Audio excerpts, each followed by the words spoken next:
les choses, ce qu'il faut faire pour arrêter une malédiction. Les choses qu'il faut faire pour arrêter une malédiction. Alléluia. Quelle qu'en soit la malédiction, il y a des choses que lorsque nous on fait, la malédiction est suspendue et arrêtée. Lorsqu'on accomplit ces choses, toute malédiction sur notre vie est suspendue et arrêtée. Avant de commencer, on va lire le livre de Josué, chapitre 6, verset 26. On va voir comment Josué a maudit la ville de Jéricho.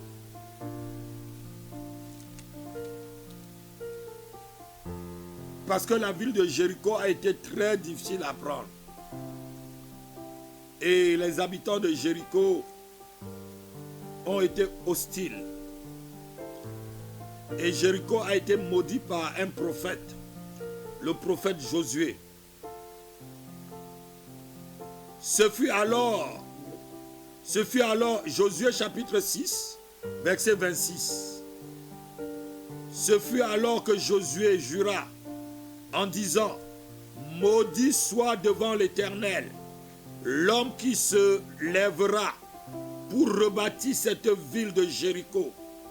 Il en jettera le fondement au prix de son premier-né, et il en posera les portes au prix de son plus jeune fils. Alléluia. Alléluia.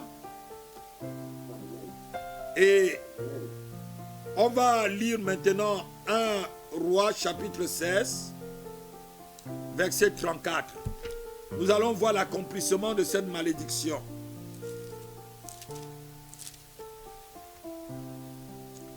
1 Roi chapitre 16, verset 34.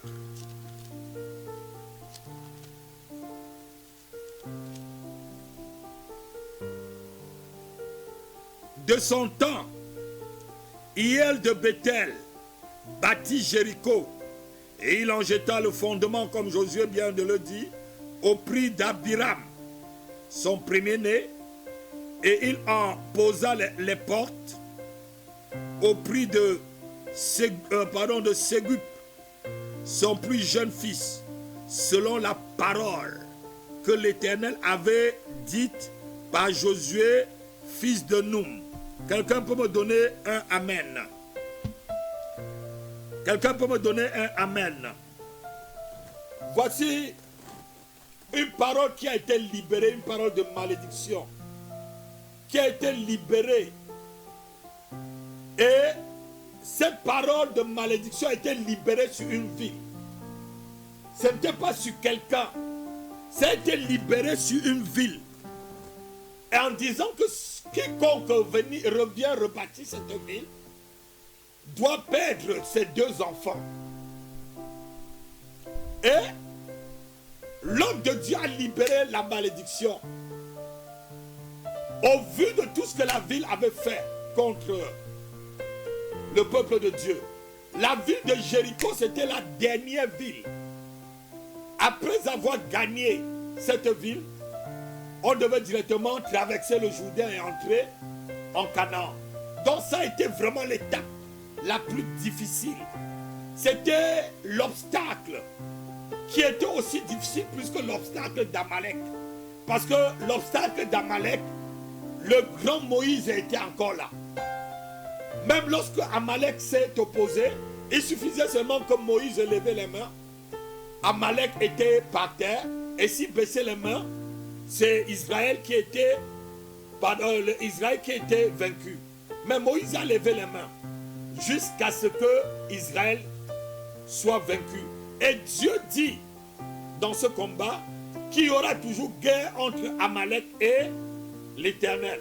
Mais ici, Josué, serviteur de Moïse, met une malédiction sur la ville et dit que quiconque se lèvera pour bâtir cette ville va perdre deux de ses enfants, son fils aîné et son plus jeune fils. Et la Bible nous rappelle ici quelqu'un qui s'appelait Hiel. Hiel de Bethel. Que veut dire Bethel? Bethel veut dire la maison de Dieu. Donc Hiel, étant de la maison de Dieu, vivant là où Dieu vit, s'est levé pour bâtir cette ville, mais une malédiction était sur la ville. Et cette malédiction a poursuivi Hiel de Bethel. Comment est-ce que nous pouvons comprendre ce texte et plus nous situer correctement pour pouvoir avancer? On peut comprendre ceci, qu'il y a des gens qui peuvent être dans la maison de Dieu à Bethel, mais qui peuvent être aussi sous une malédiction. Il y a des gens qui peuvent être dans la maison de Dieu. La Bible dit que Hiel vivait à Bethel. Donc dans la maison de Dieu, Bethel veut dire maison de Dieu. Donc, mais Hiel a contracté une malédiction due à ce que l'homme de Dieu avait prononcé sur la ville. Et Hiel a perdu ses 2 enfants. Parce que quoi? Il y avait une malédiction sur cette ville. Mais cette nuit, nous venons par l'autorité que Dieu m'a donnée, quelle qu'en soit la ville dans laquelle tu es né, quel qu'en soit le pays, le village duquel tu sors, de l'île que tu sors, qu'il y a une malédiction qui a été prononcée sur ce village, cette nuit je te sépare de cette malédiction au nom de Jésus-Christ. Quelqu'un me donne un amen. Quelqu'un me donne un amen. Si on avait prononcé une malédiction sur ton village, si on avait prononcé une malédiction sur ta ville, si on avait prononcé une malédiction sur ton pays, au nom de Jésus-Christ, je ôte cette malédiction sur ta vie, au nom puissant de Jésus-Christ. Quelqu'un me donne un amen et il est séparé de cela. Je dis, tu es séparé à jamais de cette malédiction. Quelle qu'en soit la malédiction qu'on a prononcée là où tu vis, dans ton lieu de travail, je te sépare de cette malédiction. Quiconque a prononcé cette malédiction, que ce soit ton père, que ce soit ta mère, que ce soit ton oncle, que ce soit le chef de ton village, que ce soit un prince de ton village ou un notable du village, je dis, je te ôte de cette malédiction par l'autorité que j'ai en Jésus-Christ. Donne-moi un amen et c'est fait. Ici, Hiel était sous une malédiction. Pardon, et était dans une ville qui était Bethel, la maison de Dieu, mais qui était maudit. Nous voyons aussi en parallèle quelqu'un qui a été maudit par son propre père. Il s'agit de Ruben. Nous allons lire cette histoire aussi. Et après, nous allons voir tout ce qu'on peut faire pour ôter une malédiction. Deutéronome chapitre 33, verset 6. On va lire. Deutéronome 33, verset 6.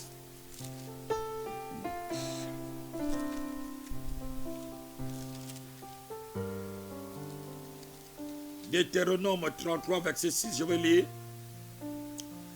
La Bible dit ici, non pardon, lisons d'abord, avant de lire Deutéronome, je vais aller plutôt dans Genèse 49. Autant mieux pour moi. Allons d'abord dans Genèse 49, ou Genèse 49,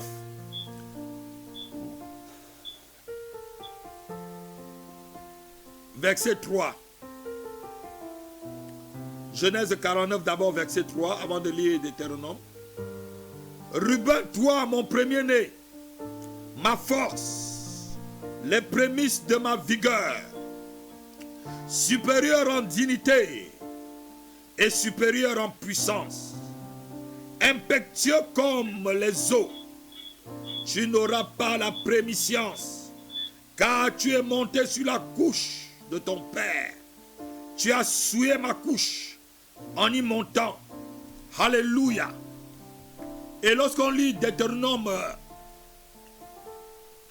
33 verset 3, verset 6, ici Ruben est libéré de cette malédiction. par la parole de l'homme de Dieu, de Moïse. On va lire. Que Ruben vive et qu'il ne meure point, et que le nombre soit, et que ces hommes soient nombreux, Alléluia. Regardez ici. Voici un enfant dont son papa a libéré les paroles sur lui, des paroles de malédiction. Ruben était le premier-né de Jacob. Donc, cet enfant qu'il a fait avec Léa, la grande sœur de Rachel. Et cet enfant est parti et il a commis je ne peux pas même pas dire un péché, mais une abomination. Parce que il faut comprendre qu'il y a péché, mais qu'il y a aussi abomination. Lorsque quelqu'un commet un inceste, quelqu'un commet quelque chose d'incestueux, c'est une abomination, ce n'est même plus un péché. La Bible appelle cela abomination. Donc il faut faire la différence entre le péché et l'abomination. Une abomination te condamne à une malédiction. Alors que le péché, lorsque tu peux te repentir d'un péché, et Dieu te pardonne facilement. Ici, cette abomination a amené la malédiction sur la tribu et sur les entrailles même de Ruben. Si Moïse, après des centaines d'années, en tant que prophète de Dieu, a vu la vie de la tribu de Ruben, et il a compris quelque chose. Cette tribu ne grandissait pas. Cette tribu ne se multipliait pas. Cette tribu n'allait pas en avant. Cette tribu n'avait pas la prémiscience. Comme son père l'avait vu. Jacob, par sa bouche, a éteint l'étoile de son fils Ruben. Jacob, par sa bouche, a anéanti tout ce qu'il y avait de meilleur dans la vie de Ruben. Quelqu'un peut me donner un amen? Quelqu'un peut me donner un amen? Mais Moïse est venu et avec l'autorité de Dieu, avec l'autorité qu'il portait, venant de Dieu, ce grand prophète que l'humanité n'a jamais eu autant. Moïse était un prophète. Il n'était pas un prophète qui pouvait dire ainsi déclare l'Éternel ou ainsi parle l'Éternel. C'était un prophète qui voyait la représentation de Dieu.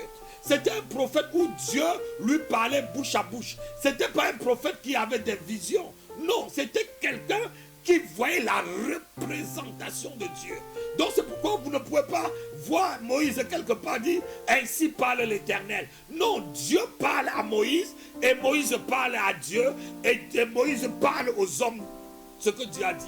Donc c'est un des plus grands prophètes. C'est un prophète qui déclare les choses. C'est un prophète qui déclare les choses et les choses arrivent. Moïse a vu que sur la vie de Ruben, il y avait une malédiction. Et cette malédiction venait de son père. Ruben même n'est pas entré. Lorsque vous lisez bien le livre de Josué et tout, vous voyez que la tribu de Ruben n'est pas entrée à Canaan. Ils sont restés de l'autre côté du Jourdain. Et c'était toujours même le fruit de la malédiction. Cette tribu n'a pas pu entrer à Canaan même. Même si certains grands hommes vaillants sont partis combattre avec le reste des enfants d'Israël pour pouvoir gagner les territoires de Canaan, vous voyez que cette tribu est restée toujours de l'autre côté. Parce que quoi? Il y avait une malédiction que son père avait prononcée sur lui. Et ce soir, en tant que ton père spirituel, qui est au-dessus de ton propre père naturel, j'annule toute malédiction que tes parents ont prononcée sur toi. Donne-moi un amen. Amen. Non, ton amen n'est pas vrai. J'annule toute malédiction que ta mère a prononcée sur toi en tant que ton père spirituel. Donne-moi un amen. Amen. La paternité spirituelle est au-dessus de la paternité, de la paternité physique. Je devais dire de la paternité, je devais dire, par le sang. Un père spirituel peut annuler ce qu'un père naturel a mis sur son fils. Et par l'autorité que j'ai. Et si je suis ton père, quelle qu'en soit la malédiction que quelqu'un, que ton propre père ou ta propre mère a prononcée sur toi, ma bouche maintenant enlève cette malédiction. Donne-moi un amen. Je dis que ma bouche enlève cette malédiction. Mes paroles effacent cette malédiction. Dans le nom de Jésus-Christ, je dis j'enlève. Si on avait dit que tu ne pouvais pas faire des enfants, je mets maintenant des enfants dans tes entrailles. Au nom de Jésus-Christ. Si on avait dit que tu ne pouvais pas réussir, maintenant je mets et j'ouvre les portes devant toi. Au nom puissant de Jésus-Christ de Nazareth. Si on avait dit que tu ne pouvais pas arriver et que tu ne pouvais pas être quelqu'un qui a du succès, j'appelle le succès maintenant dans ta vie au nom de Jésus-Christ de Nazareth. Oh, donne-moi un amen. Donne-moi un vrai amen. Si tu dis amen très fort, la malédiction saute de ta vie. Amen. Je dis que la malédiction saute de ta vie au nom de Jésus-Christ. Amen. Voilà cet enfant, Ruben, maudit par son père. Combien de parents ont maudit leurs enfants aujourd'hui? Je connais des mamans qui ont maudit leurs filles. Je connais des papas qui ont maudit leurs fils. Tout ceci, c'est l'œuvre de la jalousie. Si quelqu'un a été jaloux de toi et qu'il t'a maudit, non seulement j'enlève cette malédiction ce soir, et je déclare que les corbeaux percent ses yeux au nom puissant de Jésus-Christ. Je dis que les corbeaux percent ses yeux au nom puissant de Jésus-Christ. Amen. Alléluia. Alléluia. On peut être dans la maison de Dieu et on est sous une malédiction. La Bible dit que Hiel de Bethel était dans la maison de Dieu, était à Bethel, mais quoi? Il souffrait d'une malédiction. Il souffrait, il était dans une ville maudite. Il était dans un pays maudit. On peut arriver dans un pays qui est maudit. On peut arriver sur un terrain qui est maudit. On peut arriver dans un village qui est maudit. Faites attention, surtout vous qui allez dans votre village et que vous allez comme des boutoukou, comme des maboules. Je vais vous donner un secret aujourd'hui. J'espère que c'est tous mes enfants qui sont en ligne. Parce que je donne les secrets toujours à mes enfants. Alléluia. Amen. Amen. C'est une parenthèse que je vais vous donner. Lorsque vous voyagez pour aller dans votre village, n'entrez pas dans le village d'une façon simple.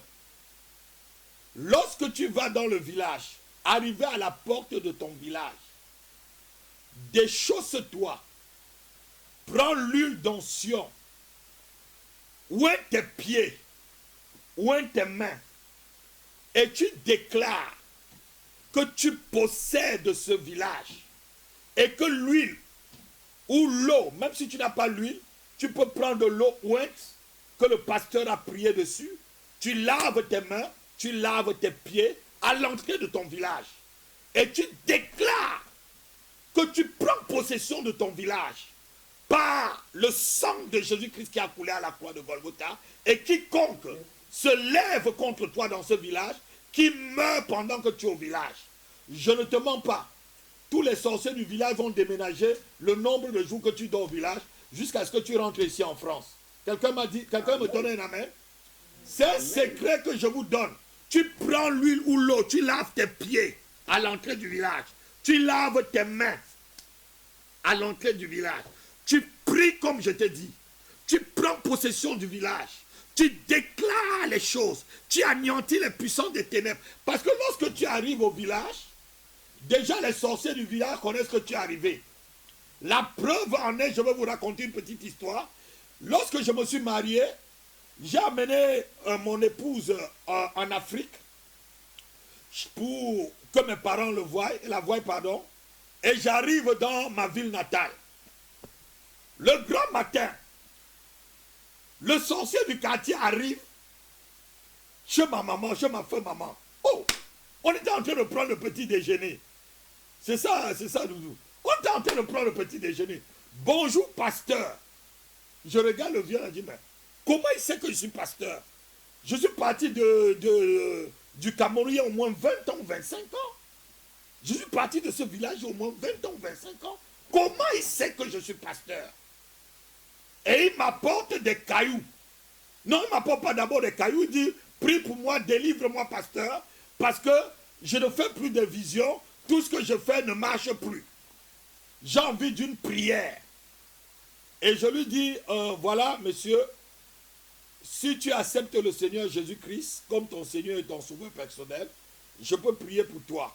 Il a fait semblant d'accepter le Seigneur Jésus-Christ en confessant de sa bouche. Je lui dis que bon, maintenant, comme tu as accepté le Seigneur Jésus-Christ, donne-moi autorité de descendre dans ton sanctuaire, parce que je connaissais déjà qu'il avait un sanctuaire, pour détruire tout ton sanctuaire. Il m'a dit non, je vais t'amener ce que j'ai. Il est parti me chercher, je crois, 2 petits cailloux ou 2 petits rochers. Il est venu mettre devant moi. Je lui ai dit que monsieur, vous n'êtes pas sérieux. Je vous demande, donnez-moi l'autorité, je descends, je mets le feu sur tout votre sanctuaire. Comme ça, je vais encore prier pour vous pour la délivrance. Il est sorti, il a pris ces 2 petites histoires. Il est parti. Et cette nuit-là, nous avons senti des forces de ténèbres. C'est ça, prophétesse. Nous avons senti, il faut qu'on te voie sur l'écran, prophétesse. On ne te voit pas du tout. Donc, on a senti des forces de ténèbres dans le quartier ce jour-là. Et nous en avons prié. Comment ce monsieur a su que j'étais pasteur? Comment il a su que je suis arrivé dans la ville? Comment est-ce qu'il a su? Parce que quoi? Les sorciers de votre quartier, les sorciers de votre ville, les sorciers de votre village ont toujours des renseignements. Alléluia. Et j'ordonne maintenant ce soir, quiconque a des renseignements, tout esprit agent de renseignement lancé derrière toi, je le frappe et je l'aveugle cette nuit.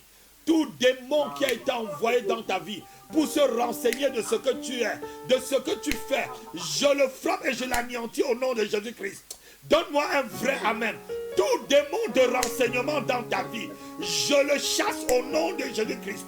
Tout démon de renseignement dans ta maison, autour de toi et dans ton travail, je l'aveugle et je le chasse au nom de Jésus-Christ. Donne-moi un amen. Donne-moi un amen. Là, c'était une parenthèse. Lorsque vous allez au village, n'entrez plus dans le village n'importe comment. Lavez vos pieds par l'huile. Baignez vos pieds dans l'huile, baignez vos mains dans l'huile, mettez l'huile sur vous, entrez au village. Je vous dis, les sorciers vont fuir. Si c'est vraiment l'huile d'onction que ton pasteur, que ton papa, qui est ton vrai papa, a prié dessus, je te dis, les sorciers vont fuir. Parce que l'onction de ton père est dessus. L'onction de ton père est sur toi. Et le village est maintenant sous ton contrôle. Quelqu'un peut me donner un amen? Quelqu'un peut me donner un amen? Amen. Alléluia. Donc n'allez plus dans les villages comme ça. N'entrez plus dans les lieux comme ça. N'allez plus dans un milieu comme ça. N'entrez même plus dans une nouvelle maison comme ça. Même quand vous louez une nouvelle maison, il y a des maisons maudites. Il y a des maisons, des appartements maudits. Que les gens ont fait des incantations dans l'appartement. Avant d'entrer, prier. Oignez-vous d'huile. Oignez vos enfants d'huile avant d'entrer dans ce genre de lieu. Quelqu'un peut me donner un amen? Revenons maintenant à revenons à nos moutons, c'est ça, hein? On parlait de tout ce qui peut ôter une malédiction sur notre vie. Il y a des malédictions que beaucoup de personnes contractent. Ce n'est pas qu'ils ont fait quelque chose de mauvais, mais c'est tout simplement, soit ils sont nés dans une mauvaise famille, soit ils sont nés dans une mauvaise ville, soit ils sont nés dans un mauvais pays. Mon pays, le Cameroun, est un pays qui a besoin de la délivrance. Je n'ai pas dit que mon pays a besoin de la prière, mais le Cameroun a vraiment besoin de la délivrance. Parce qu'au Cameroun, pour que quelqu'un puisse réussir dans ce pays, il faut vraiment qu'il soit mêlé aux choses occultes. beaucoup de Camerounais, on dit qu'on a 20 millions de... Pardon, on a 30 millions de Camerounais, mais 8 millions de Camerounais sont dehors. Il y a 8 millions d'expatriés camerounais. Donc pour que quelqu'un de ma nation réussisse, il faut quoi? Il faut qu'il soit dehors. Parce que quoi? Il y a une malédiction. Et je dis ceci, si tu es né dans un pays comme le mien, si tu es né dans un village comme le mien, quelle qu'en soit la malédiction qu'on a prononcée sur toi, j'ordonne la loi de l'exception sur toi au nom puissant de Jésus-Christ. Ah non, quelqu'un ne me donne pas un amen. Je dis, j'ordonne la loi de l'exception sur ta vie et sur ta famille et sur tes enfants au nom de Jésus-Christ. Je dis la loi de l'exception. Quelqu'un peut dire avec moi la loi de l'exception. La loi de l'exception se manifeste dans ma vie. La loi de l'exception se manifeste dans ma vie. Aujourd'hui, au nom de Jésus-Christ, je me place sur le terrain de la bénédiction de l'Éternel. Au nom de Jésus-Christ, je jouis de la loi de l'exception divine. De la loi de l'exception divine. De la loi de l'exception divine. Au nom de Jésus-Christ. Au nom de Jésus-Christ. Mes enfants jouissent. Mes enfants jouissent de la loi de l'exception de Jésus-Christ de Nazareth. Au nom de Jésus-Christ. Ma famille jouit de la loi de l'exception. Au nom de Jésus-Christ. Amen. Amen. C'est quoi la loi de l'exception? La loi de l'exception, c'est cette loi qui te fait briller même dans les ténèbres. C'est cette loi qui te distingue même au milieu d'une malédiction, même au milieu d'un milieu hostile. La Bible dit ceci dans le livre de Ésaïe chapitre 44, on va lire un peu. Il dit ceci: tu vas prospérer comme les sols au milieu des herbes. Ça veut dire quoi? Ça veut dire que tu jouis d'une loi exceptionnelle. Rien ne peut t'arrêter. Il dit ceci. Ésaïe 44, verset 1 jusqu'au verset 4. Je lis rapidement. Écoute maintenant, ô Jacob, mon serviteur, ô Israël que j'ai choisi. Ainsi parle l'Éternel qui t'a fait et qui t'a formé dès la naissance. Celui qui est ton soutien. Ne crains rien, mon serviteur Jacob, mon Israël que j'ai choisi. Car je répandrai des eaux sur le sol alterné et des ruisseaux sur des terres desséchées. Je répandrai mon esprit sur ta race, et ma bénédiction sur ton rejeton. Ils pousseront au milieu des herbes, comme des sols près d'un courant d'eau. Alléluia. Vous voyez ici, c'est Israël jouit ici d'une loi d'exception. Même les herbes, même les mauvaises herbes, ne peuvent pas arrêter le fait que Israël va porter des fruits. Alléluia. Quels qu'en soient les sorciers de ton quartier, quels qu'en soient les sorciers de ton pays, quelles qu'en soient les conditions, je devais dire les conditions bizarres dans lesquelles tu vis, quelles qu'en soient les conditions hostiles dans lesquelles tu vis, je déclare la loi de l'exception sur toi et ta famille au nom de Jésus-Christ de Nazareth. Amen. Je déclare la loi de l'exception sur toi et ta famille au nom de Jésus-Christ de Nazareth. Amen. Même si tu es dans un quartier maudit, je dis tu vas être béni. Amen. Je dis même si tu es dans un quartier qui est maudit, même sur un terrain maudit, tu seras béni au nom de Jésus-Christ. Amen. Au nom de Jésus-Christ. Alléluia. Amen. Alléluia. Amen. Voici les choses quelques principes pour anéantir la malédiction. La première chose qui anéantit une malédiction, c'est la prière. Notez-le. La prière. Lorsqu'on prie, toutes les malédictions sont suspendues. Lorsqu'on fait vraiment une vraie vie de prière, toutes les malédictions sont suspendues. Toutes les réclamations sont arrêtées. Tout ce qui est réclamation est complètement arrêté. La prière, la Bible dit que la prière du juste a une... La prière du juste a une grande efficacité. C'est ça. La prière du juste a une grande efficacité. Donc lorsqu'on prie, lorsque tu pries, la malédiction est suspendue. Lorsqu'un chrétien se met à prier, la malédiction est suspendue. La malédiction s'arrête. Lorsqu'on se met à prier, la malédiction se met comme si elle se mettait en pause.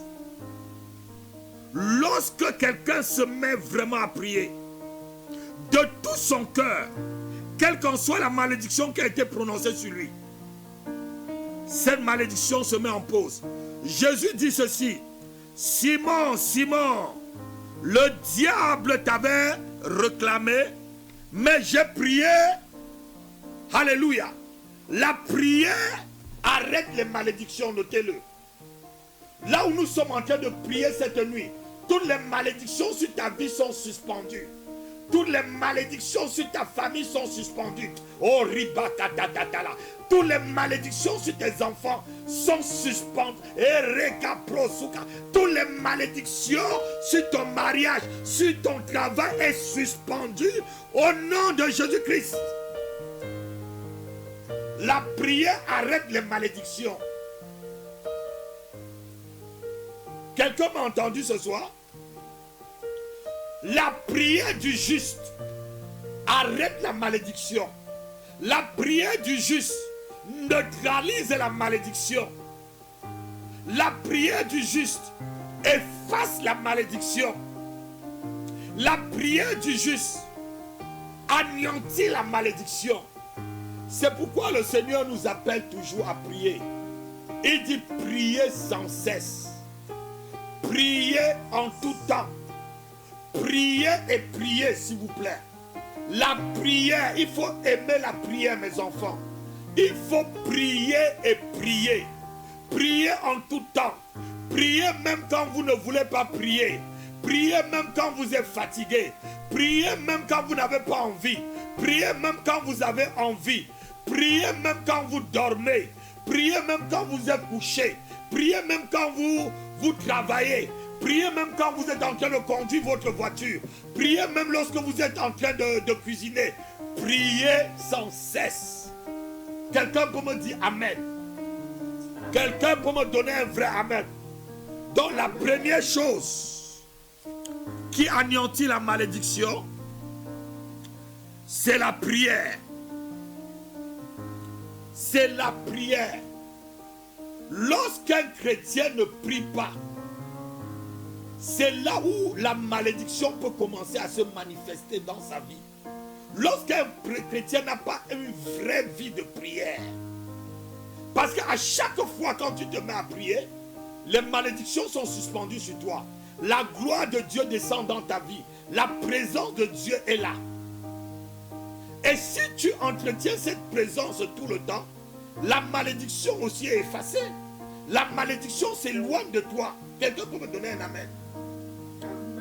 La malédiction s'éloigne de toi lorsque tu es vraiment un chrétien qui prie. La condamnation s'éloigne de toi. Parce que quoi? Tu te rapproches de plus en plus de Christ et tu ressembles de plus en plus de celui qui a anéanti toute la malédiction, de celui qui est devenu une malédiction à ta place. Parce que au fur et à mesure, lorsque tu es en train de prier, tu es en train de te transformer. La Bible dit que celui qui prie se transforme, s'édifie. La prière, quelqu'un qui prie s'édifie personnellement. Et lorsque tu t'édifies personnellement, la malédiction part de ta vie. Quelqu'un peut me donner un amen? Quelqu'un peut me donner un amen? Donc j'invite tout un chacun ce soir vraiment à être une femme ou un homme de prière.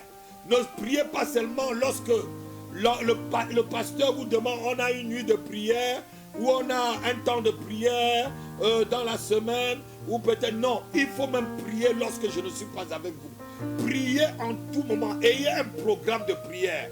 Et vous allez voir que la malédiction va quitter de votre famille et la malédiction va complètement partir de ta vie et de ta famille. Quelqu'un me donne un amen. Voilà la première chose qui ôte la malédiction. La deuxième chose qui éloigne la malédiction d'une vie, c'est le sang de Jésus-Christ. C'est le sang de Jésus-Christ. Parce que quoi? On va lire dans le livre Hébreux, chapitre 9, au verset 22 par là. Je vais lire Hébreux chapitre 9. Presque tout, d'après la loi, est purifié par le sang. Et sans les effusions de sang, il n'y a pas de pardon. Hébreux chapitre 9, verset 22. Presque tout, d'après la loi, est purifié par le sang. La malédiction, c'est quoi? C'est la violation de la loi de l'Éternel, selon Deutéronome chapitre 28. Dieu dit, si tu ne fais pas tout ce que je t'ai prescrit dans le livre de cette loi, voilà les malédictions qui vont t'atteindre.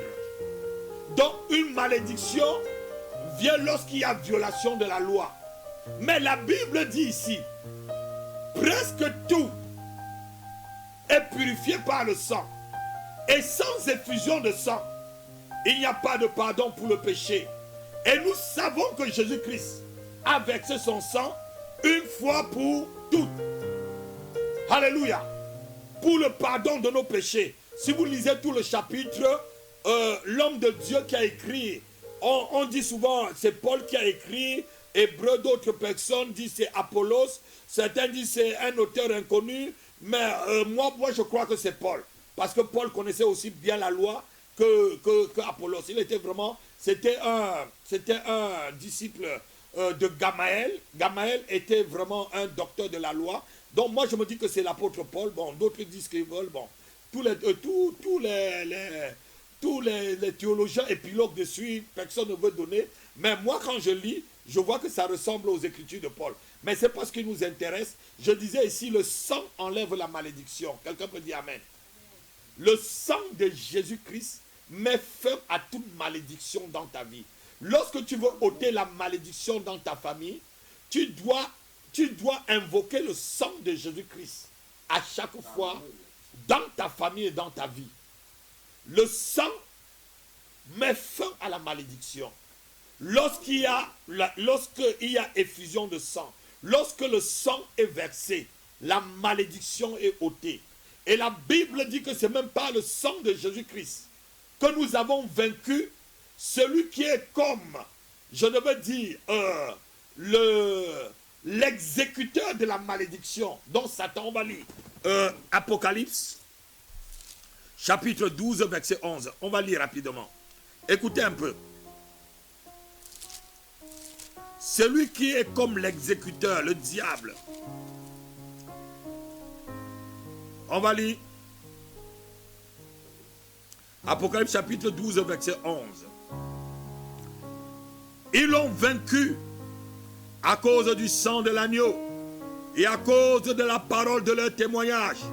Et ils n'ont pas aimé leur vie jusqu'à craindre la mort. Ici, ils l'ont vaincu parce que quoi? Le sang a coulé. Il ici, c'est nous.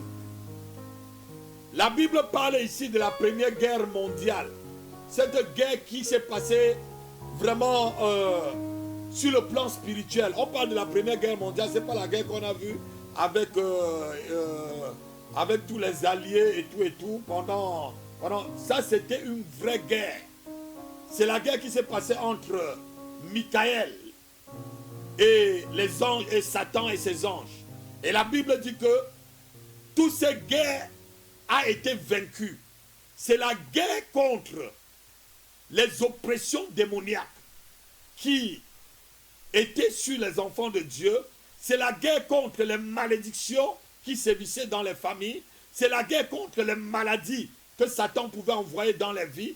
C'est la guerre contre les blocages, contre les limitations que Satan pouvait envoyer dans les vies. La Bible dit ici que tout cela l'ont vaincu à cause du sang de l'agneau. Quelqu'un peut me donner un amen? Amen. Lorsque le sang de Jésus-Christ est invoqué sur ta vie, lorsque le sang de Jésus-Christ est invoqué dans une famille, lorsque le sang de Jésus-Christ est invoqué sincèrement quelque part, les malédictions sont ôtées. Les malédictions sont ôtées. Quelle qu'en soit la puissance de cette malédiction, même si cette malédiction est ancrée depuis des années dans ta vie et dans ta famille, le sang de Jésus-Christ ôte cette malédiction. Donne-moi un amen. Amen. Quel qu'en soit ce que tu vis ou ce que ta famille est en train de vivre et que ta famille n'avait pas cette révélation, puisque tu as cette révélation, la Bible dit que tu connaîtras la vérité et la vérité va t'affranchir. Cette nuit, tu connais la vérité, celle que le sang de Jésus-Christ ôte la malédiction. Toute malédiction sur ta vie doit être ôtée par le sang de Jésus-Christ.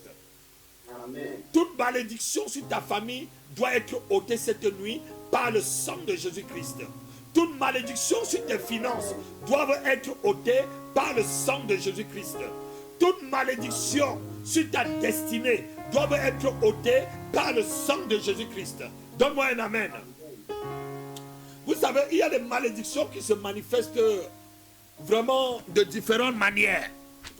Il y a certaines personnes, ils sont comme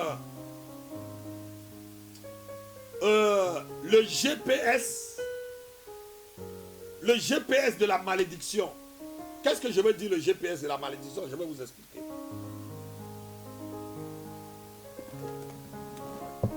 C'est des personnes qui peuvent te mettre en contact avec une bénédiction, eux-mêmes ils ne sont jamais bénis. Vous ne connaissez jamais personne, des gens qui peuvent, des gens, je ne sais pas s'il y a quelqu'un parmi vous qui me suit ce soir, vous êtes peut-être comme ça, vous amenez des gens quelque part, ou vous ouvrez les portes à quelqu'un quelque part, la personne est bénie, mais vous n'êtes jamais béni. Quelqu'un vient vers vous, vous pouvez le mettre en contact avec quelqu'un d'autre, et la personne épouse la personne, mais vous êtes toujours célibataire.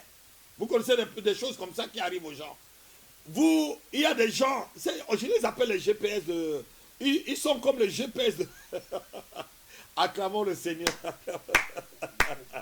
Alléluia, alléluia, alléluia. Il y a des gens comme ça, ils connaissent beaucoup de personnes, mais ils ne sont jamais bénis. Ils peuvent même te recommander à quelqu'un. Et la personne te reçoit. Et tu es élevé par le chemin qu'il t'a montré, mais lui, il est toujours sur une malédiction.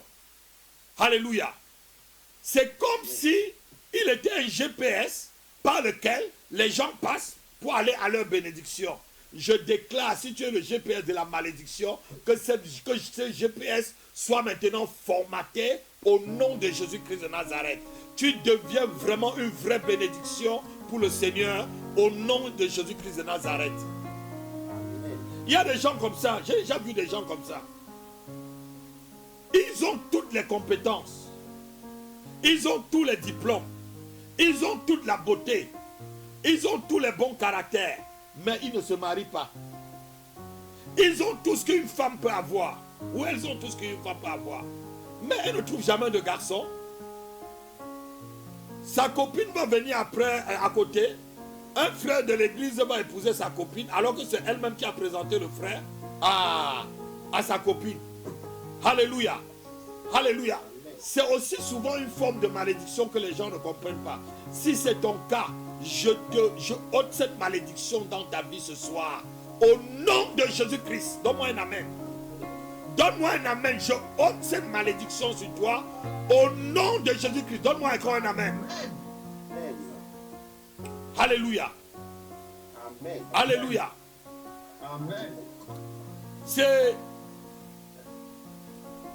C'est quelque chose vraiment de très frustrant. Tu es là, les autres progressent en passant par toi, mais tu ne progresses pas. C'est une malédiction. Si les autres progressent par toi et que toi aussi tu progresses, là tu es une bénédiction. Mais si les autres progressent par toi, tu es toujours, on passe par toi, c'est toi qui tu montres le chemin aux autres, mais toi-même tu es toujours dans les mauvais filons. Alléluia. Il faut sortir de cela. Je parlais du sang de Jésus-Christ. La troisième chose qui ôte la malédiction de ta vie, c'est la foi en la parole de Dieu. La foi en la parole et aux promesses de Dieu. Donc quand je dis la foi en la parole de Dieu, c'est en ses promesses. La foi aux promesses de Dieu. Vous savez, la foi c'est quelque chose que beaucoup de personnes perdent dans leur marche avec Jésus-Christ. C'est pourquoi le Seigneur Jésus-Christ, quelque part je crois c'est dans le livre de Luc, non c'est dans le livre de Marc je crois, il dit lorsque le Fils de l'homme viendra, retrouvera-t-il la foi sur la terre?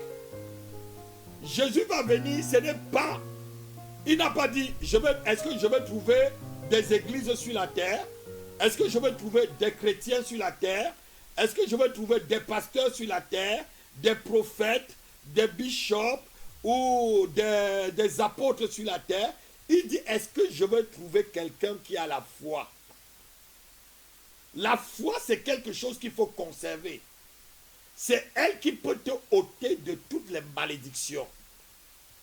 Parce que la foi te transporte dans l'invisible. La foi te ouvre les portes qui sont fermées devant toi. La foi te transporte dans le surnaturel alors que tu vis dans le naturel. La foi amène le surnaturel à se manifester dans le naturel. Et pour que le surnaturel se manifeste dans le naturel, il faut tenir ferme. Tu peux être sous une malédiction et ta foi t'amène à la bénédiction. Parce que quoi? Tu tiens la parole de Dieu. Tu tiens les promesses de Dieu. Tu gardes ses promesses. Parce que tu sais que ce que Dieu a dit, comme dans Habakkuk, chapitre 2, je crois chapitre 2, verset 3, il dit ceci, lisons-le. Tu sais que ce que Dieu a dit, les promesses de Dieu. Habakkuk. On va lire rapidement Habakkuk chapitre 2, verset 3.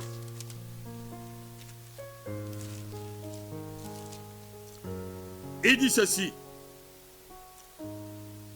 On va lire. Car c'est une prophétie dont le temps est déjà fixé. Elle marche vers son terme et elle ne mentira pas. Si elle tarde, attends-la, car elle s'accomplira et elle s'accomplira certainement. Quelqu'un peut me dire un amen? Ce que Dieu dit sur ta vie, crois-le. Ce que Dieu dit sur ta vie, crois-le. Ce que Dieu dit sur ta vie, accepte la chose avec la foi. La Bible dit même si la chose tarde de venir, elle va s'accomplir. Attends. Il y a des gens qui attendent, ils attendent. Finalement, ils perdent la foi. Et ils se retrouvent toujours sur le terrain de la malédiction. Vous savez, ce qui peut te faire sortir de la souffrance, c'est le fait de tenir et de rester ferme dans les promesses du Seigneur. Tu sais que ce que Dieu m'a dit, il va l'accomplir. Selon qu'il a dit dans le livre de Nombres, chapitre 22, chapitre 23, verset 19, il dit, Dieu n'est pas un homme pour mentir, ni le fils d'un homme pour se repentir. Ce que Dieu dit, il va le faire. Et c'est ce quand tu te tiens vraiment sur ce que Dieu a dit, malgré que tu vois les choses contraires, malgré que tu vois les situations qui ne semblent même pas t'amener vers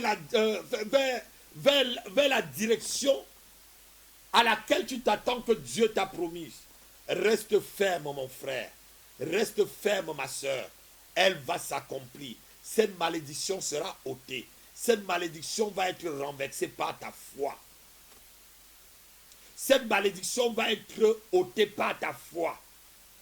Tu as la ferme foi que tu n'es pas quelqu'un de maudit. Tu as la ferme foi que tu n'es plus quelqu'un de maudit. Et que tu appartiens à Abraham. Que tu appartiens à la bénédiction d'Abraham. Que tu es le frère de Jésus-Christ. Que tu es la sœur de Jésus-Christ. Et puisque Jésus-Christ est béni, toi aussi tu es béni. Quelqu'un me donne un amen. Quelqu'un me donne un amen. Vous savez, le Dieu qui est notre Père est très puissant. La Bible dit que nous devenons fils de Dieu par adoption. C'est quoi une adoption? Adopter. Dans le monde, lorsque quelqu'un adopte un enfant, il lui donne son nom, il lui donne ses biens, il peut lui transmettre même ses biens, il lui transmet un héritage, mais ce que la personne ne peut pas transmettre à cette personne, c'est sa nature. Je peux adopter un enfant, je lui donne le nom de Happy que je suis, mais cet enfant n'aura pas mon ADN, il n'aura pas ma nature. Est-ce que quelqu'un comprend ce que je dis? Mais Dieu va au-delà de ce qu'il nous adopte comme une adoption qu'on fait dans le monde. Il nous donne sa propre nature. Oh non, quelqu'un n'a pas entendu.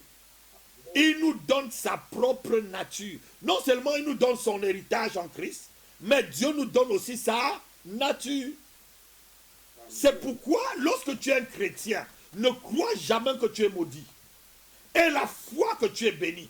Un vrai chrétien qui marche dans l'obéissance, un vrai chrétien qui marche dans la sainteté, un vrai chrétien qui marche dans la sanctification, un vrai chrétien qui marche avec la parole de Dieu n'est pas maudit. Parce que tu revêts la nature de Dieu. Quelqu'un peut me donner un amen? Quelqu'un peut me donner un amen? Qu'est-ce que Pierre nous dit? Pierre nous dit que nous revêtons vraiment la nature divine. Nous revêtons sa nature, sa propre nature. Je vais trouver le verset rapidement. Je n'avais pas préparé ce verset-là, mais je vais le trouver rapidement dans le livre, je crois que c'est 1 Pierre.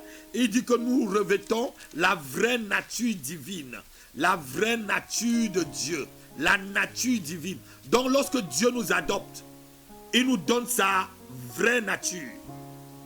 Il nous donne sa vraie nature. Oh Shabregadada Brando. Ribrando Zukata la Brande. Ribro Takalabro Sukata Mandra. Lebro Kotolo Salama Karibrota. Rindo. On va lire ça dans le livre de 2 Pierre, chapitre 1. Chapitre 1, verset 3 jusqu'au verset 4. Regardez un peu comment Pierre explique ce que je viens de vous dire. Un papa naturel peut te donner son nom, c'est bien, mais il ne peut pas te donner sa nature. Mais Dieu t'adopte. Dieu n'est pas maudit et ses enfants non plus ne sont pas maudits. Tout ce qui est issu de Dieu n'est pas maudit. Sa nature, sa divine puissance sa nature, je lis, c'est la nuit un peu, excusez-moi. Sa divine puissance nous a donné tout ce qui contribue à la vie et à la piété au moyen de la connaissance de celui qui nous a appelés par sa propre gloire, par sa vertu. Celle-ci nous assure de sa part la plus grande et la plus précieuse promesse afin qu'elle afin que vous deveniez participants à la nature divine. Alléluia. Nous sommes participants à la nature de notre Père. Donc, ce qui peut te faire sortir d'une malédiction, c'est de croire de tout ton cœur, avec foi, que tu es enfant de Dieu et que tu n'es plus sous la malédiction. Et que tu n'es plus sous l'esclavage du péché. Et que tu n'es plus sous l'esclavage de Satan. Et que tu n'es plus la proie de Satan, ni la proie de la malédiction de ta famille. La Bible dit ceci. Les pères vont manger les raisins verts, mais c'est leur propre bouche qui sera agacée. Ce n'est plus la bouche des enfants qui seront agacés. Si ton père ou ta mère a commis quelque chose qui a amené la malédiction dans ta famille, cette malédiction retombe sur ton père ou sur ta mère, mais pas sur toi. Donne-moi un amen. Donne-moi un amen. C'est l'âme qui pêche qui doit mourir. Tu n'as pas péché. Il est hors de question que tu sois sous une malédiction. Donne-moi un amen. Donne-moi un amen. Tu n'as pas péché, tu n'as pas participé à ce péché.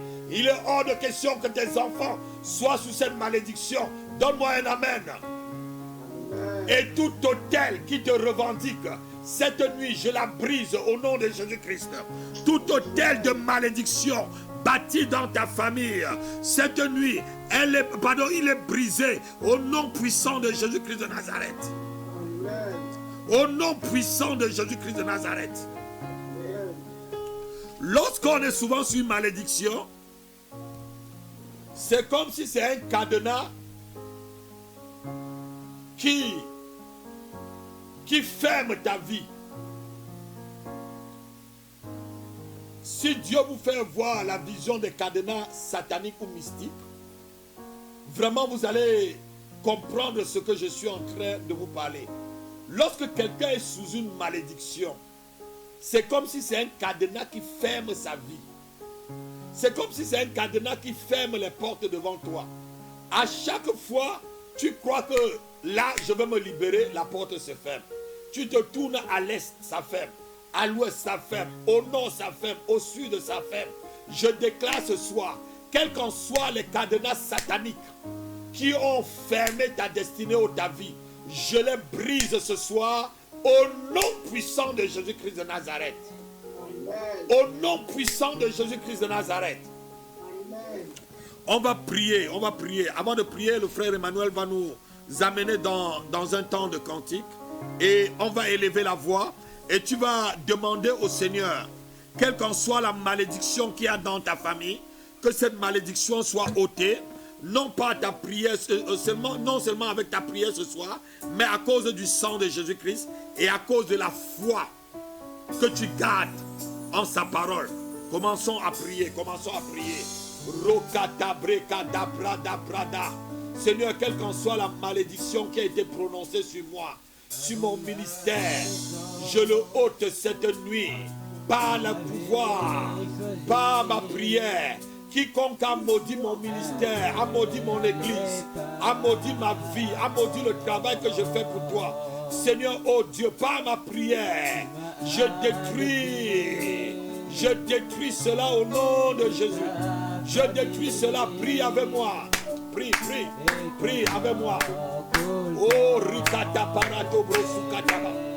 Rondele Brenda la Brondo Zukataba. De ce peu esclave de la peur. Prie avec moi. Prions ensemble, ôte-toi, sors des malédictions. Si quelqu'un a prononcé des paroles pour bloquer et stopper ton avancement, oh, annule ces paroles dans les cieux et sur la terre. Je suis enfant de Dieu.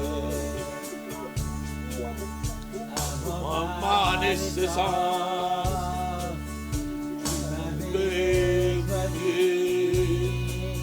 Chapala, prie, prie, prie. Prions ensemble. Tu connais la malédiction qui bloque ta vie, je t'ai donné les 3 clés cette nuit. Il s'agit de la prière pour ôter la malédiction. Il s'agit du sang de Jésus-Christ. Et aussi accompagné par ta foi en la parole de Dieu. Oh, je ne suis plus esclave de la peur. Oh, recobro dobra da da da. Rosikata la brende le broto sukata. Balekere broto toro sukata la bre. Lege brondo lo sukabrandale. Irege de brondo supratakala. Balekoro brosu sobronda la cabra de tata. Monokolo brekeri katata la brondo. De Dieu.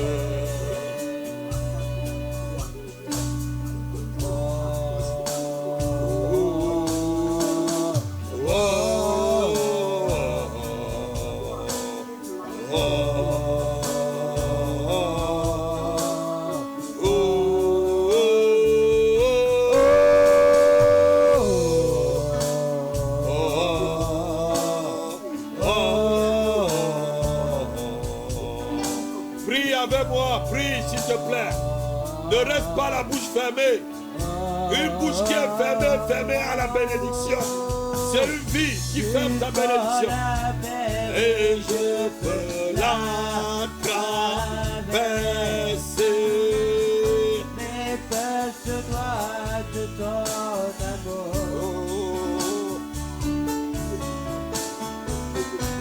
Je suis pas sauvé alors. Je peux chanter, je suis enfant de Dieu. Oh, qui sont levés. Je fends la main, calobrodo du katakala. Rebrodo dobro su katapalande kebrada dobrosu. Mare cabro, prie avec moi. Ne reste pas la bouche fermée, s'il te plaît. Une bouche fermée, c'est une vie qui se ferme à la bénédiction. Ne murmure pas, prie vraiment. Prie vraiment, prie. Prie au nom de Jésus. Prie au nom de Jésus. Prie. Recabro dotobro zakatabra. Au nom de Jésus-Christ. Alléluia.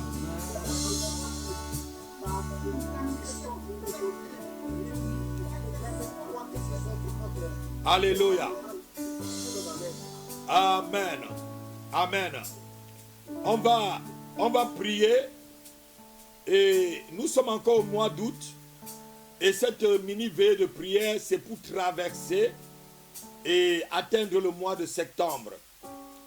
Tu vas prier et tu vas déclarer que toutes les malédictions qui ont été prononcées sur toi et qui se réalisent au mois de septembre, que ces malédictions soient ôtées par le sang de Jésus-Christ, que cette malédiction soit ôtée par ta prière, et tu déclares dans la foi que tu es béni, que le mois de septembre est béni pour toi. Prie pendant 5 minutes et déclare que ton mois de septembre est béni et que tout ce qui se manifestait dans ta vie au mois de septembre comme le signe d'une malédiction soit complètement effacé. Prions le Seigneur, prions le Seigneur. Prie avec moi, prie pendant 5 minutes. Que toutes les malédictions prononcées